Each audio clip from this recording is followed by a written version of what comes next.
Hi, I'm Conrad Fischer. I'm the Director of Educational Development at Nassau University Medical Center, and here is our next section of physiology, a very basic of the basic sciences, fluid distribution and edema.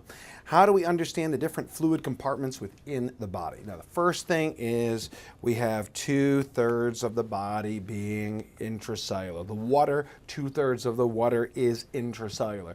I know it's hard to believe that you would think that most of it is inside your blood volume, but it's not. So the thing is, though, is vascular volume, the whole vascular volume is only about 5 liters overall in vascular volume. And if you think about that vascular volume, only 3 liters of it is plasma. And that's because 40% of it is going to be red blood cells.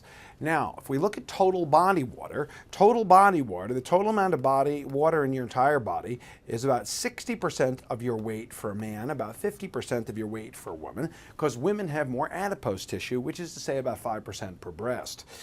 Now, that means me, the fish, right in front of you, I am 100 kilograms. I have 60 liters of water in me. I can't even believe it myself. I got 60 liters of water. My God, I'm like a swimming pool. I'm like an ocean. Dive in. Here we go. 60 liters of water in me? Yeah, 60 liters of water in me. But of that 60 liters of water in me, I'm the perfect one for this, being exactly 220 pounds, being exactly 100 kilograms. As a 100-kilogram Dr. Fischer, that means 60 liters of water in me, and of that 60 liters of water in me, 40 of those liters will be intracellular fluid, and 20 of those liters will be extracellular fluid. And of the extracellular fluid, most of it's not in the plasma. 2/3 to 3/4 of that extracellular fluid is interstitial, in between the cells. It's very interesting, isn't it, that in between your cells, there's more than is actually in circulation? Well, look at it like cars parked on Broadway outside here. There are more cars that right now that are parked on the street than there are actually in circulation. So if you think about it, well, overall, more cars are parked than are actually floating around in the street. And so it is with the vascular volume. Now, this fundamental concept of looking at osmolar draw. There's the pressure of concentration of something which moves solutes in water. And there's electrical pressures, electrical forces pushing it. No, there's concentration forces, a pressure. There's concentration forces, a pressure. And at the same time, there's also electrical forces for things that have charges, like electrolytes. So we look at this slide here, and we see the balance between what's in the cells and what's outside the cells, interstitial and intracellular fluid, extracellular fluid. In which way is the fluid going to go in this slide? Will it go from A to B or from B towards A? And the answer is that the fluid will go from A towards B. The fluid will go from A towards B because there's a greater concentration. Because there is a greater concentration. We have a concentration of 6 here, and we have a concentration of 12 over here. So that means that the fluid is going to go from the left-hand side to the right-hand side of your screen. Now, the way we call it osmotic pressure is, let's say that you actually put something here on top of this panel. That would mean that the fluid draw would actually push up this panel. It would actually make this side of the compartment, the B side of the compartment, would become larger. That means you can actually use that osmotic gradient of pressure, literally could lift up a board. If there was a board that was mobile there, could lift it up. And that's what we mean by osmotic pressure. Not oncotic, which is plasma protein, but osmolar or osmolar pressure. In other words, if you had a weight on top here, on top of this, if there was a panel, that pressure of water moving from the left side of your screen to the right side of your screen, that pressure could actually lift up a weight as the water. Now you might say, well, how much weight? Well, it depends on what the concentration gradient is. And that concentration gradient will pull water across and lift up that side and make the compartment on B will become larger. There's a basic physiologic principle, but you can't do anything in the nephrology section, certainly without understanding that one. Half of nephrology is understanding hydrostatic pressure, which is just simply water pressure, like a garden hose, like a fire hose. Osmotic pressure, which is like sucking on sour candy. And electrical pressure. Because if this was in electrical pressure, let's say that you had charged substances in here, and you had potassium, which is a cation there, and you had a sodium, which was a cation on the other side. Well, these two forces, which are both cations, these two cations would actually repel each other. So in body compartments, we'll be looking at the difference between osmotic pressure, which is concentrations, providing a draw of water to the area of higher concentration, balancing out with electrical forces, and in the nephrology section, it looks at hydrostatic pressure, which is created by arteriolar dilation and constriction. And between those three things, we have the way fluids move around the body. Now, intracellular fluid, moving things around between the extracellular fluid and the intracellular fluid. You see, now taking things out, now basically osmolality. Osmolality is equal fundamentally to something around 2 times the sodium. Now that is because a sodium is bound up with a chloride, and if it's not a chloride, there's also other anions within the body. Now most of the time we're not measuring those anions routinely, but in a normal person, serum osmolality is basically equal to 2 times the sodium plus 10. Now, under conditions of pathologic increase, we can actually incorporate the BUN and the glucose, the blood, urea, nitrogen, and the glucose. Now, in a normal person whose blood, urea, nitrogen, BUN, and glucose are normal, that is a very small component because on around 300 milliosmoles, of concentration, the BUN and the glucose provide a very tiny amount, about 10. But what if you had conditions of pathologic increase, like people with DKA or non-ketotic hyperosmolar syndrome, and then you had a glucose of 1,000 or a BUN of 100, huge increases? That's when we have to compensate for it with saying BUN over 2.8 and the glucose over 18. Now, you ready? You don't need to know the whole formula to pass step 1.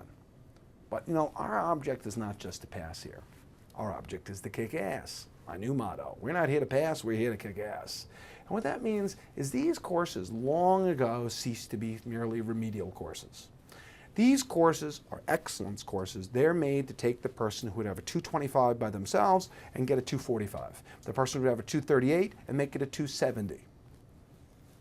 And I'm very happy to say that for 6 of the last 14 years, the highest scores in the world have passed through these courses. Because we're here to excel. And that means if you really want to excel, you'll add in the correction for BUN and for glucose, which you don't need to pass. And I know it's painful because it has numbers, but at least it's straight addition. Osmolar pressure is largely the sodium. To compensate also for the chloride, you basically multiply the sodium times 2. But every time you see a low sodium or high sodium, you should be thinking the person is hyperosmolar or hypoosmolar. Too concentrated, too dilute. Now, when the ECF, extracellular fluid, osmolality increases, the cells will shrink because it will suck liquid right out of the cells. When the osmolality decreases, the cells will swell up. Okay, I got it, I've got it. It's called making human teriyaki. Teriyaki human. You marinate the human being in a hyperosmolar solution and the cells will become dehydrated. This is the very concept of pickling somebody. Why is it that pickling works? 1,000 years ago in the Middle Ages, when there was no refrigeration, we could store things pickled for a long time. Because we knew even then that if you put something in a solution that had high sugar and high salt, it would dehydrate the fruit and a big cucumber becomes a little pickle. Well, why could it be preserved without refrigeration? Because when you have an increased osmolality and the cells shrink, what's happening to the sodium concentration within the cell. It's increasing. When the ECF, extracellular fluid osmolality, goes up, it takes fluid out of the cells become dry, hyperosmolar. And when you raise the sodium concentration inside the cell and inside the substance to a sufficient amount, bacteria can't grow. That was the fundamental basis of pickling, a permanent preservative. Why? Because you dehydrate the stuff and you raise the salt content to basically where the bacteria can't live. So, generally speaking, the intracellular and extracellular concentrations come into balance because over time the osmolar pressures will become equal to each other. And that's why it is that we don't seize or have mental status changes, because they come into equilibrium. Just remember, every time you raise this osmolality of the blood, cells become dehydrated, and every time you drop the osmolality, the cells will swell. What happens when I put a drop of blood into a glass of water? What happens when I put a drop of blood into a glass of water? The cells will swell because the water should have no sodium and the cells should have 300 milliosmoles. The cells will swell to the point where they burst.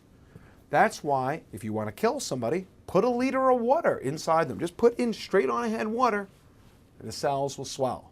That's why in the hospital we never use just water. D5W, D5, dextrose 5%. That's how come the cells don't swell and burst. Now, units of concentration, pain in the buttocks. Basically milliosmoles per liter, it's what we just said, the concentration, osmolar particles. You could also refer to it as millimoles, although we don't like millimoles because most things don't use the term millimoles. We like to talk in terms of concentration, in terms of osmoles. Isotonic, iso means the same, tonicity. In other words, normal tonicity is about 300 milliosmoles. Now, 300 milliosmoles, you'll see it's rounded, 285, 290. We round it to 300 to make life easy for people who go to medical school who are typically terrible at mathematics. So we round it to 300. Now, you might say, well, it's pretty much the same, but you know what?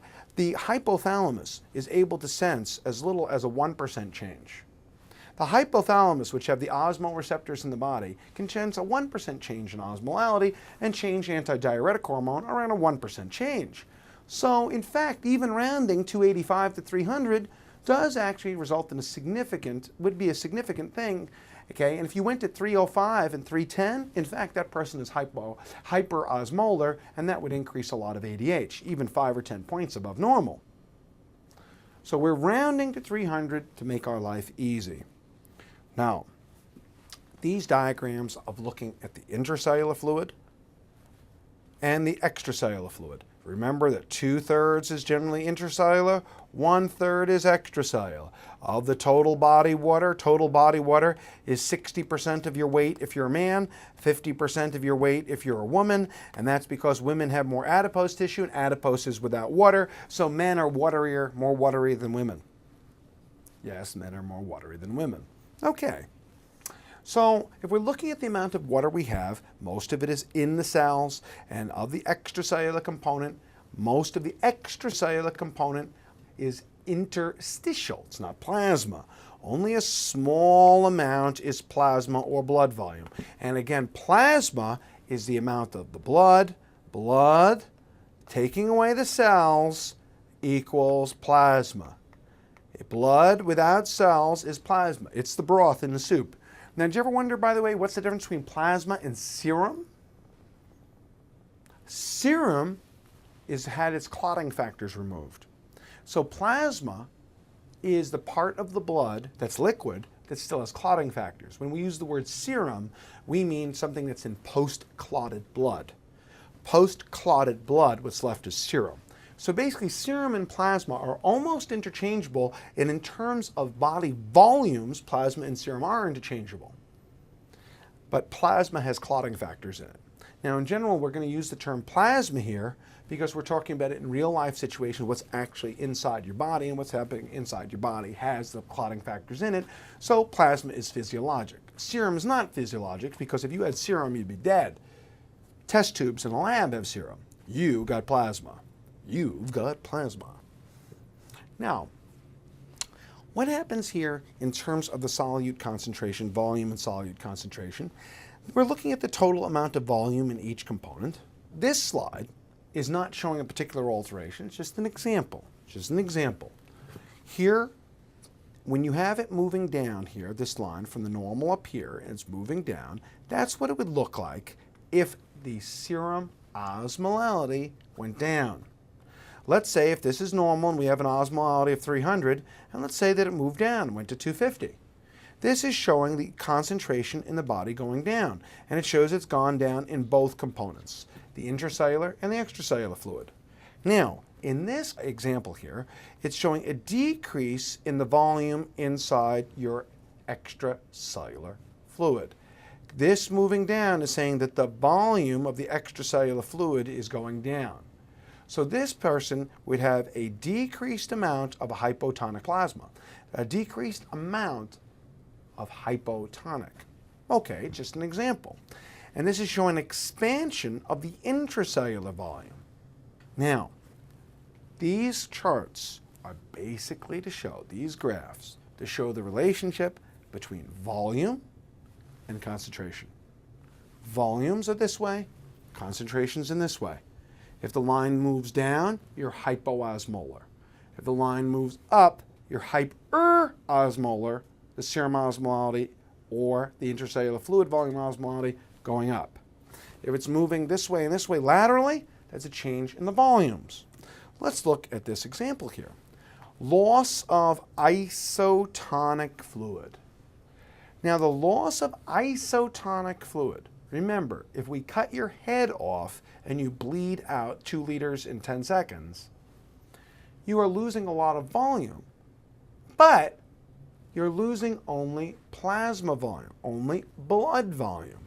So that's why you're losing the volume that is only in the extracellular fluid, and in fact, only the volume that is the plasma.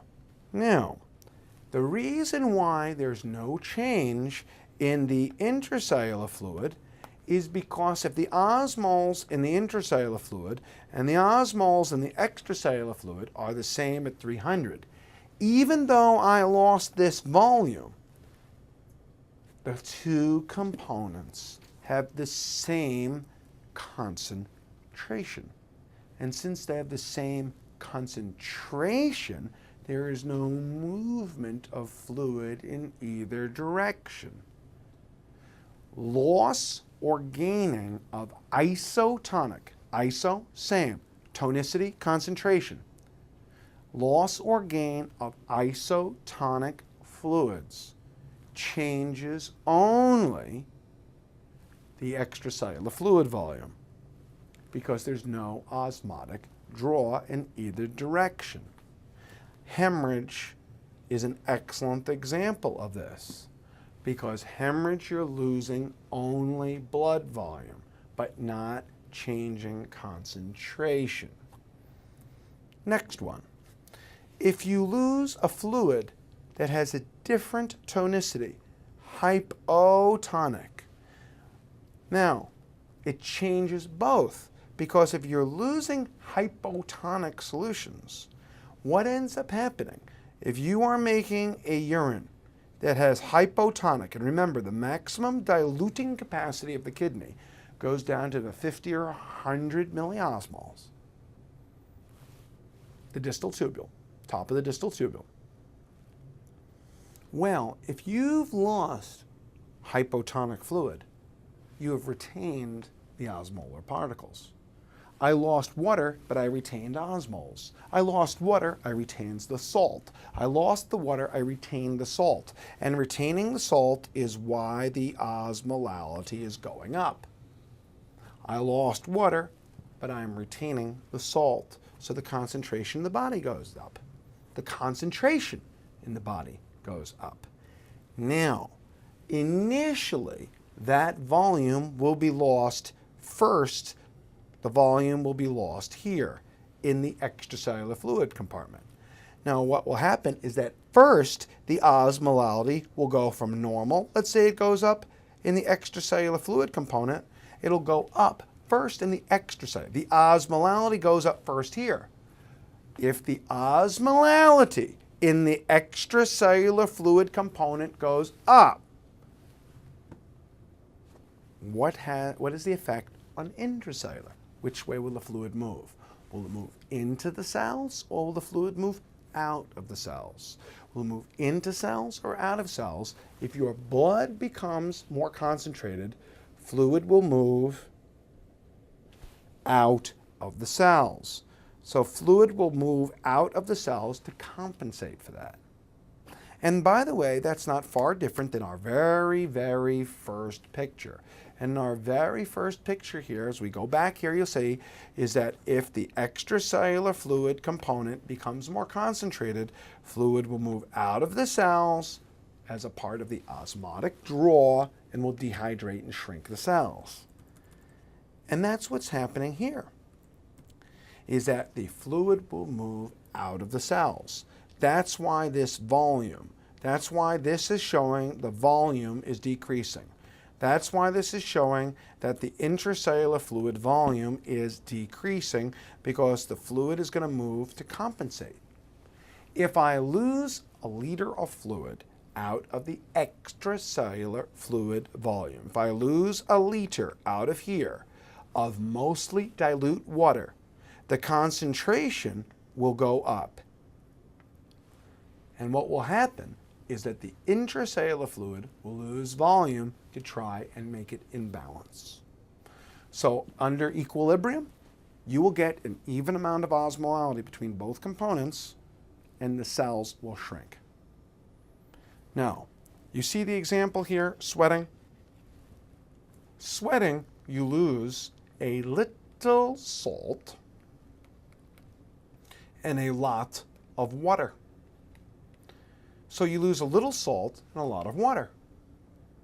So what will happen is your extracellular fluid component will become concentrated. That will dehydrate the cells. The osmolality will eventually come into balance, and you'll have two components that contract. Smaller volumes, high concentration in both of them. That's what happens with sweating. You use a diuretic, hypotonic urine, diabetes insipidus, loss of antidiuretic hormone. Loss of antidiuretic hormone will result in this same thing called loss of hypotonic urine. The word diabetes itself means a fountain. A fountain. And it's because you're peeing. Mellitus means sweet because it's got a lot of sugar in it. Insipid, for us, it comes to mean a bland personality, but it generally means tasteless. Tasteless. Watery. Insipid. An insipid personality. A bland person. Insipid urine means tasteless urine as opposed to sweet. Next one. What happens if we take salt tablets? Well, if we take salt tablets, then remember that osmolality is basically equal to 2 times the sodium plus 10. 2 times the sodium, sodium chloride tablets. Well, what will happen is that the concentration, the osmolality in the blood will go up.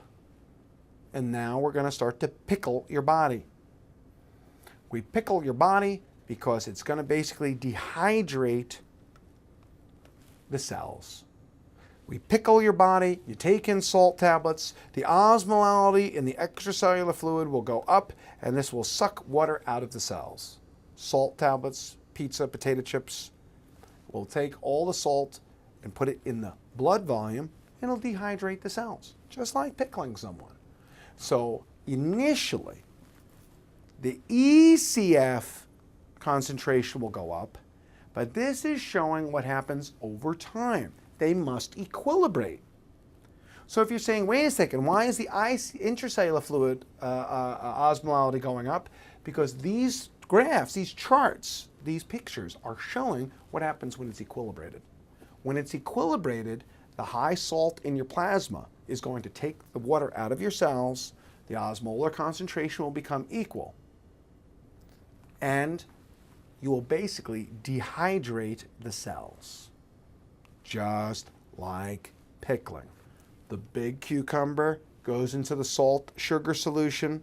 It will take water out of the cucumber, leaving a smaller cucumber, and that's why when you're doing pickling, I make it sound like I'm Susie Homemaker here out there. I make it sound like I'm a guy out there on a farm doing pickling. Listen, I've seen a picture of a pickle in a supermarket once. I live in New York City, okay? But the whole point is that if you were doing pickling, you can't fill up the jar all the way, because what happens is that the cucumber becomes dehydrated. The cucumber becomes dehydrated, and water will come out of the cucumber and into the jar. Next, tap water, distilled water. And by the way, the bacteria counts in tap water in general are better than even in bottled water. So tap water is just as good. Okay. So when you have tap water, distilled water, which has very low sodium content, /0 sodium content, the lowest sodium content is in distilled water. What ends up happening is that the volume of the extracellular fluid will go up. The osmolality of the extracellular fluid will go down. And what will happen when the osmolality goes down is that it'll equilibrate. It will equilibrate. And what will happen is that volume will move into the intracellular fluid. It will equilibrate. The same way that if you were putting somebody, a dead body in water, a dead body in water swells and bloats up. All people who die of drowning end up being all bloated up and watery. Now again, these graphic representations show these volumes when they've achieved steady state, when they have equilibrated. Initially, if you put a liter of water into the body, it will be the extracellular fluid osmolality that goes down and the extracellular fluid volume that goes up. And then over time, the intracellular fluid volume, the cells will swell and become less concentrated. Over time, this shows an equilibration. This shows the formation of edema. Now, if you infuse hypotonic saline, what the hell's the difference? Food, yeah. Nah, it's the same thing. IV fluids, that's hypotonic, or a big glass of water, food, yeah. Nah. The same thing, yeah. It's the same thing. Now, that is why when a patient comes in with hypotension, with sepsis, burns, GI bleeding, sepsis, burns, GI bleeding, volume loss, and is hypotensive, we want which one? Plasma volume, or we want intracellular fluid volume? A person comes in to the emergency room, they're hypotensive, tachycardic, confused from decreased cerebral perfusion. They are bleeding, they had a motor vehicle accident, they had trauma, they have sepsis, they had burns, they cut themselves. Where do you want the volume? In the vascular space or in the intracellular space? You want it in the vascular space. What fluid is appropriate? Normal saline. You want normal saline. Because if you use hypotonic solutions like half normal saline, the volume will tend to move into the cells more. And we don't want the volume to move into the cells when someone's hypotensive. We want the volume to be in the vascular space. Because whether or not my triceps as a muscle are filled with volume when I'm hypotensive is not as important as my brain being perfused and my coronaries being perfused. So that's why in any major volume loss, you want to use normal saline or Ringer's lactate, which are isotonic solutions. If you use an isotonic solution, you will expand the extracellular fluid volume because there'll be no osmotic draw into the tissues. If I give you saline, which has 300 milliosmoles, 308 to be precise, if I use saline, which has 300 milliosmoles, and your intracellular fluid has 300 milliosmoles, the fluid will stay in the vascular space. It won't go into the tissues. If you use D5W, half normal saline, 0.3 saline, any of the other things that are less than 0.9%, the fluid will go into the cells. And that doesn't help perfuse organs that I like my kidney. Now, this next slide shows what's the effect on infusing isotonic saline. In isotonic saline, which is to say 300 milliosmoles, we have normally a concentration of 300 milliosmoles here and 300 milliosmoles here. If we infuse isotonic saline, where will the fluid go into first? It will go into the extracellular fluid volume. To be very precise, it gives you plasma volume. Now, since isotonic fluid has the same osmolar concentration as the intracellular fluid, what is the net direction of the movement of fluid? Where will it move? The answer is no place. The fluid will not move because there's no osmotic draw. It will not go this way, it will not go that way, because there's no osmotic draw. That's why isotonic saline, also known as normal saline, also known as 0.9% saline, or Ringer's lactate, all mean the same thing. Isotonic saline, normal saline, 0.9%. Ringer's lactate is also an isotonic fluid, 300 milliosmoles. Don't get confused. They mean fundamentally the same thing. It means that when you want to expand the fluid volume in the blood space, give isotonic saline. Now, if you give hypertonic saline, I know you might be cute, right? You'd be like, man, I'm going to get a little extra pull there. I'm worried about extra blood volume loss. I'm going to get a little extra pull. You just told me that 2/3 of the volume in the body is intracellular fluid and only 1/3 is extracellular fluid. And of that 1/3 that's extracellular fluid, 2/3, 3/4 is interstitial. The truth is that if you really wanted to be cute and you wanted to get the maximum amount of volume in the plasma, you can insert hypertonic solutions. Now, the problem with doing that is that when you raise the osmolality and you go from 300 osmoles to 350 osmoles, if you gave hypertonic solutions, you can cause a little problem called seizures and death. But you'll die with excellent blood pressure. So you might say, well, how come we don't use hypertonic solutions, hypertonic fluids, when somebody has a hemorrhage? Because we don't want to screw around with osmolality. When you raise the osmolality too quickly, you cause seizures. When you give too much salt too quickly, sodium gives problems with the CNS. A high sodium gives a high problem with the CNS, and a low sodium with problems with the CNS, but sodium, CNS, and seizures. So if you give hypertonic saline, yes, hypertonic saline can expand plasma volume. It's also dangerous. It's also dangerous. So that's why, as a matter of experimentation, what will be the effect of infusing hypertonic solutions? The plasma volume will go up, and there will be an osmotic draw, because if we infuse something at 350 and the intracellular fluid is 300, there will be an osmolar draw into the plasma volume, but in the short term, you can end up causing a seizure from it. Now, when you have adrenal insufficiency, it's not the cortisol that's the problem, it's the loss of aldosterone. And when you lose aldosterone normally makes you retain sodium and excrete hydrogen ions, retain sodium and excrete potassium. So when you lose aldosterone, that's the same thing as saying that you lose sodium. Adrenal insufficiency means the loss of aldosterone. And the loss of aldosterone means you lose sodium.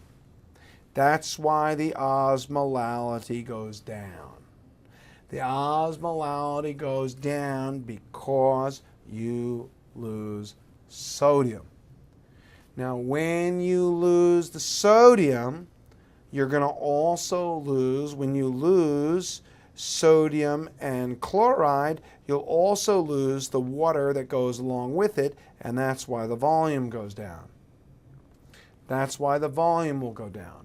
So what happens is that it basically is a cause of hypoosmolality. It's you lose sodium and chloride, and that's why people who have adrenal insufficiency lose blood pressure. Because when you lose sodium and chloride, you lose water. And when you lose water and sodium and chloride, you lose pressure. Okay, now let's summarize the whole thing. In this table is going to put all these things together. Now, in actuality, this table says the same things that we said before. And when you are shown the question, you notice that, oh, coinky dinkly, look at this. Oh, A, B, C, D, E, F. And it could say, which of these is represented by loss of free water? Which of these is represented by, which of these represents the loss of isotonic? Which of these represents the loss of hypotonic? Which of these represents the gain of hypotonic, hypertonic, isotonic? And you have 5 choices. And so you're going to be asked to say which of these represents the gain or loss of each of those individual fluid. It summarizes it. I lose isotonic. If I lose isotonic, I'm losing extracellular fluid volume. And since it's isotonic, the overall osmolality stays the same. So the osmolality stays the same, and that's why this line stays up there the same. Because it's loss of isotonic fluid, there is no net loss either way in terms of between the intracellular and extracellular fluid volume components. Diarrhea at the beginning is isotonic. Eventually what will happen though with diarrhea is it will dehydrate you. Same with vomiting. But at the beginning, it's loss of isotonic solutions. Loss is hypotonic. Dehydration in this sense means specifically loss of free water, dehydration. If you want to say sweating to make you feel better, that we're talking precisely about loss of free water, dehydration in this sense means sweating. Diabetes insipidus is sweating from your kidneys. Alcoholism is really the same as a diabetes insipidus. Alcohol inhibits the effect of ADH at your kidney tubule. So alcohol is a nephrogenic diabetes insipidus. Alcohol causes a nephrogenic diabetes insipidus. So alcohol is the same as free water loss, because that's why you do not buy the beer, you only rent it. Because you're not only going to lose the volume of your alcohol, you're going to lose free water with it as well. Because you're going to inhibit antidiuretic hormone, and when you inhibit antidiuretic hormone, you're going to lose volumes everywhere, and because of the loss of free water, the concentration of the body will go up.